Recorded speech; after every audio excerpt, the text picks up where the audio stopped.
예, 장관님, 저도 권한쟁의 심판 결과에 대해서 좀 여쭤봐야 될 것 같은데요. 아까 김승원 의원님 질문에 대해서 긍정을 하셨어요. 뭐라고 아까 질문하셨냐면 검사의 수사 권한이라고 하는 것은 헌법상 권한이 아니다라고 이번 권한쟁의에 관련된 결정에서 나왔는데 그 부분을 존중하냐라고 질문하자 그렇다. 청구인 적격을 부인하신 부분이니까 그 예. 결론에 대해서 제가 당연히 존중하고 취지에 맞게 집행할 것입니다.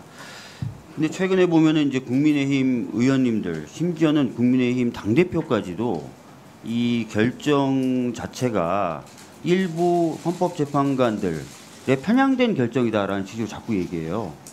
오늘 장관님도 듣다 보면은 4명의, 그러니까 장관님의 편을 들어주는 주장에 동의하는 그런 재판관님들의 결정에 대해서는 굉장히 그 의미를 두시는 반면에 5분의 결정에 대해서는 존중은 한다고 하시면서도 여러 가지 아쉬운 점을 토로하는 등 표현을 하고 계십니다. 네, 그렇습니다. 그런데 제가 좀 찾아봤어요. 이 헌재 결정문에도 이번 헌재 결정 취지와 유사한 사전에 4번의 결정이 있었다고 언급이 돼 있고, 제가 그 결정례들을 찾아봤더니 국민의힘에서 얘기하는 것처럼 뭐 민변 출신이거나 국제법 학회 출신이거나 우리법 연구회 출신인 재판관들뿐만 아니라 예를 들어서 2017 헌바 196 사건의 경우에서는 박근혜 대통령의 몫으로 임명된 재판관도 검사의 수사권은 헌법상 권한이 아니다라는 취지로 결정을 내렸었고, 그 이전에도 보면 검사 출신인 재판관들, 그다음에 보수적이라고 평가받는 민사 판례 연구회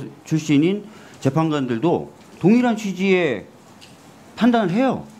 자, 그러면 이게 지금 뭐 김기현 당대표님이나 오늘 이 자리에 계신 국민의힘 의원님들이 얘기하시는 것처럼 이러한 결정이 일부 민변이나 우리법 연구회나 국제법 연구회 출신 재판관들에게만 한정된 결정이라고 볼 수 있습니까?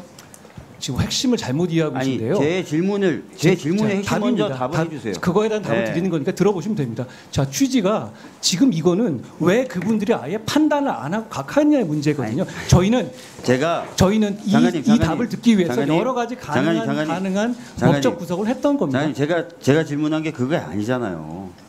제가 질문한 거는 민변 또는 국제법 또는 우리법 연구회 출신 재판관들만 그런 취지로 판단했다라는 주장이 있는데 그게 아니지 않냐라고 여쭤보는 거예요. 제가 말씀드린 거는 그 적격의 문제에 대한 제가 질문한 거에 답변을 하셔야죠. 다양할 수 있다고 생각하고, 제가 질문한 거에 제발 좀 답변을 좀 해주세요. 그리고 위원님 말씀하신 것처럼 저를 편을 들었다고 하는 거는 저는 그분들에 대한 모독 같고요. 장관님, 제가 질문하는 것에 제발 답변을 좀 해주셔야 저는 다른 질문을 하죠. 저는 제가 답변하고 생각하고 있는데 한다고 생각하는데 그렇게 생각 안 하시나 보죠? 그럼 다른 거를 차라리 여쭤보겠습니다. 자, 그 인사정보관리단에 대해서 좀 여쭤보겠는데요. 과거에 아까 이제 김의겸 의원님 여쭤보신 것처럼 같이 근무를 하셨던 분이잖아요, 정순신 변호사가, 그죠? 중앙지검 250명 있는 검사예요. 좀 제 얘기 좀 듣고 좀 답을 했어요. 자, 그리고 그 당시에 보도도 나왔어요, 그죠? 자, 그러면은 대부분의 사람들이 같이 근무했고 또 보도도 나왔으면 알 수 있지 않을까라고 생각하는 게 인지상정일 겁니다. 자, 우리 권순정 기조실장님, 작년 국정감사 때 그때 출석하셨을 때 제가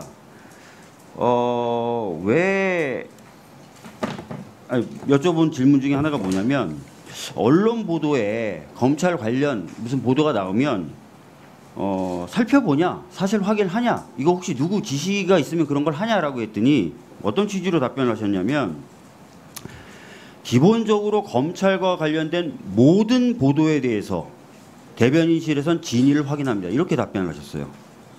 특별히 지시가 없어도 한다고 하셨어요. 자, 아까 이제 KBS 보도를 김의겸 의원님이 잠깐 보여주셨는데 고위 검사라는 표현이 있었고 그 당시에 굉장히 논란이 있었던 사건입니다. 그럼 제 생각에는 뭔가 진위 여부라든지 이런 것들 확인되는, 아까 그때 작년에는 그게 시스템적으로 자동적으로 이루어진다고 하셨으니까 이루어졌을 것 같은데 어떻게 보십니까? 제가 그 당시에는 그 보도가 났을 때는 대변인실에서 뭐 대변인으로 근무한 게 아니기 때문에 그러니까 추측을 이야기할 수밖에 없을 것 같은데. 이때도 그냥 단지 권순정 기조실장님의 어떤 업무 패턴에 대해서 말씀하신 게 아니라 검찰 내에는 그런 게 시스템적으로 된다는 취지로 답변하신 거예요. 그러니까 제가 어떻게 이해를 해야 됩니까? 그러니까 그뭐 추측을 말씀드려도 된다면은 좀 말씀을 드리겠는데요. 네. 그러니까 그 보도 자체가 그 당시는 정순신 그 검사의 그 본인의 무슨 비위에 대한 내용은 아니었던 걸로 그렇게. 아니 근데 그 당시 보도 취지는 네네. 고위 검사가 그 아버지로서 뭔가 이 사건 진행을 맡고 있다라는 취지의 보도였어요. 문제가 있다라는 취지의 보도였어요. 그러니까 당시 대변인이 어떻게 파악을 했는지 모르겠습니다만은 그 본인 문제가 아니라 자녀 문제이기 때문에 그 부분에 대해서 더 깊이 확인을 안 했을 수는 있다고 생각합니다. 근데 그거는 당시 대변인한테 물어보시는 게 더 정확합니다. 네, 알겠습니다. 결과적으로 그 당시에 보도도 있었고 했지만 아무런 사실도 파악하지 못했다. 이후에 인사검증 과정에서도 파악하지 못했다. 이거는 사실은 장관님이 처음에 인사정보관리단을 만들 때 보다 투명하게 만들고 보다 더 효과적으로 하겠다는 취지에 반하는 결과 아닙니까?